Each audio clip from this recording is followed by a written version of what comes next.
Hi guys, welcome back to my YouTube channel. Please like, share, and don't forget to subscribe. I'm back with into eyangifaka esibhedlela eyokuthi uMangwabe wayeluke eshile ethi uzohamba. oh, this is so bad. So recently Umusa went to hospital because he suffered a stroke. And ngokuya kwakhe uthi yena uMangwabe uye umfake esibhedlela. And everyone was assuming ukuthi why maqeda ukuthatha number 5 seka suddenly uyagula. So yena uthi uMangwabe bekaloku bizamthreatenisha ukuthi uzohamba, and then all of a sudden washawa a stroke. And then he comes back and blames uMangwabe.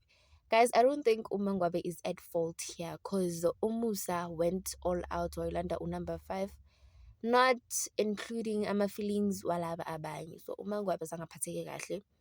And then she was like, I'm leaving, same as Umayeni, na iwele wathi uyahamba. So why lenda vele izophathwa umuntu oyi-1 kuthiwe uye omgulisile wamfaka esibhedlela? Kanjani? Sometimes men can be selfish, like on this serious note. You can't expect ukungimaza enhlizweni, then when I say I'm leaving, and then you start saying I'm the one who put you esibhedlela masogula uphathwa stroke. Guys, hi, let's be honest in this case. And then uMangwabe answered him wathi kanjani kuwo wonke umuntu la eMzumbe unombela kuphela ongulisile. How? I think ngokubona kwami uMusa bekazama ukuthi uMangwabe angasahambi and all, and uzama ukummanipulate ngokuthi yawo ongulisile njengoba ungithreatenisha ukuthi uzohamba. And now uMangwabe angeke asafuna ukuhamba because uMusa washona la. Abantu bazothi uMangwabe wahamba ebona ukuthi uMusa uyagula, and uMusa washo nase-TV ukuthi uye omfake esibhedlela. So his manipulative skills are working, like ayasebenzela ayamsebenzela kahle kahle.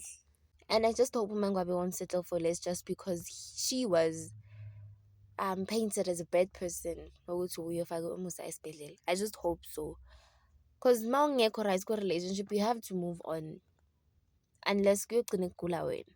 Like, you have to move on. He can't be going around blaming uMangwabe ben uye olethe wife number 5. Wamletha endlini, wasimaqeda ukumletha endlini waqala ke izinto obviously ngeke sihamba kahle because abanye abantu sebakwatile ukuthi umletha kanjani wife number 5 singayikhuluma kahle ulobhuze uzigwajise ulobhuze ukuthi yeah ngizoletha wife number 5 ngizoletha wife number 5. And then masaka khona number 5, I'm like, I'm backing down, mean. And then the next thing, Umusa uyagula all of a sudden, and then go blame you, mean.